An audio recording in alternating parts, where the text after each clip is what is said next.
everyone, I hope y'all are having a great day, and today I'm going to be talking about Eleanor and Park by Rainbow Rowell.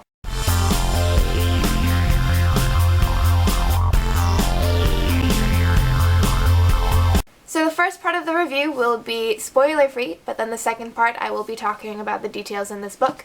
So I'll let you know when you should leave if you haven't read Eleanor and Park. By the way, if you haven't, read it. Please, please, please read it, please. Eleanor and Park has been so hyped up. I don't know if a contemporary book has been this hyped up since, like, The Fault in Our Stars. I should have known that I would love it. And honestly, I didn't immediately like it at first because Eleanor just was too bitter for my taste. I do like my protagonist with snark and a decent amount of cynicism, but she just seemed way, way too bitter.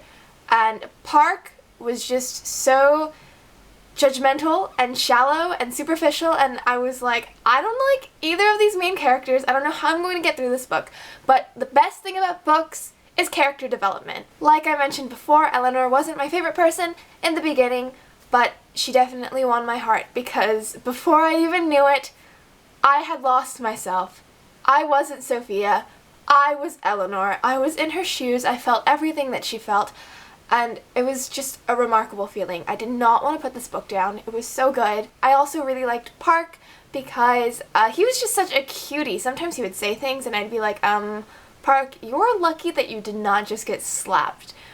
But overall, I loved his character a lot. One thing that makes Eleanor and Park stand out amongst other contemporary romances, I think, is that the two main characters in Eleanor and Park, are different. They aren't your typical characters. They're misfits in their school. Let's take Eleanor, for example. She has this huge curly red hair and she is considered fat, and she doesn't dress like anybody else. She wears clothes that are way too big on her, and she wears men's clothes, and that definitely makes her different. Park, on the other hand, kind of blends in with the popular crowd, but he's very quiet and he's, you know, half Asian. And these two misfits end up sitting next to each other on the bus, and initially they do not like each other, but their relationship slowly blossoms and it is just beautiful. There's something so magical about the way Rainbow Rowell writes because I feel like I have just been sucked into this world, and honestly,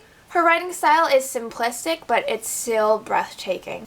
This whole book is kind of a mixture of hope and hopelessness and light and dark, and it's definitely among my favorite contemporary romances, way, way up there with Anna and the French Kiss and The Fault in Their Stars, because I don't think I'll ever get tired of this book. Now I'm going to be talking about the specifics, so if you haven't read Eleanor and Park, do yourself a favor and pick it up right away. I freaking love how realistic the romance seemed to me. Eleanor has these insecurity issues and she thinks that she's this huge and disgusting girl, even though she's not, at least not in Park's eyes. And I really, really love the alternating POVs and how each chapter had multiple POVs. It wasn't just one chapter was Eleanor, the other chapter was Park. But anyway, back to how realistic it was. I loved how Eleanor always doubted herself and she always asked herself, what could Park possibly see in a girl like me? Park,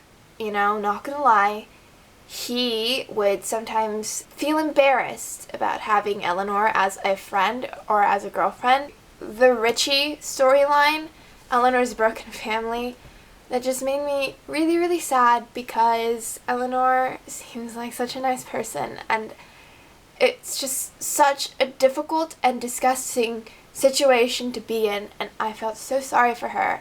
And if she were a real person, I'd be like, Eleanor, come stay at my house forever. Seriously. I really, really loved Park's family. Just his mom's character development as well, and how she initially dislikes Eleanor but in the end relates to her and likes her. That was great. And I just really liked Park's dad. Even though Park's dad was kind of a jerk a lot of the time, I still liked him a lot. I don't know how to emphasize this enough, but I freaking love Rainbow's writing.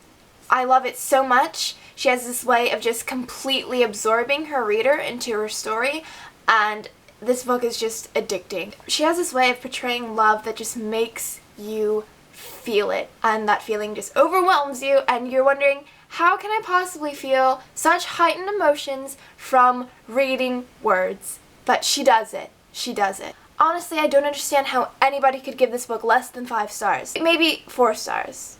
I can understand that because the ending does leave you a little bit unsatisfied because, you know, after all you've been through with Eleanor and Park, you do want them to have that happy ending and you want them to reunite, and that one postcard at the end just, it isn't enough, you know? It isn't enough. You want to actually see them physically together, and you don't really get that. I wasn't even halfway through the book when I said I'm going to read literally anything and everything Rainbow Rowell writes. I will admit that I was a bit frustrated with Eleanor at the end and her complete silence and how she just kind of cut Park off even though Park, you know, did so much for her. After all that they had been through, Eleanor just didn't talk to him. I didn't really understand why Eleanor didn't talk to him. Maybe it was because it was too painful and too soon to think about him without him actually being there. I mean, I kind of understand, but I also don't understand, and I still wanted more. I like how Eleanor and Park's relationship just kind of slowly builds into a mild tolerance and then suddenly shoots up into this beautiful romance, and I loved it so much. I loved Eleanor and Park so much. I'm almost a little bit afraid to read anything else by Rainbow because I don't know if it can live up to this book. I love this book so much, and I don't really know if I can say anything else about it except for that I loved it, and I hope everyone else in the world loves it as much as I do. So yeah, I hope y'all are having a great day. Thanks so much for watching, and happy reading! Bye!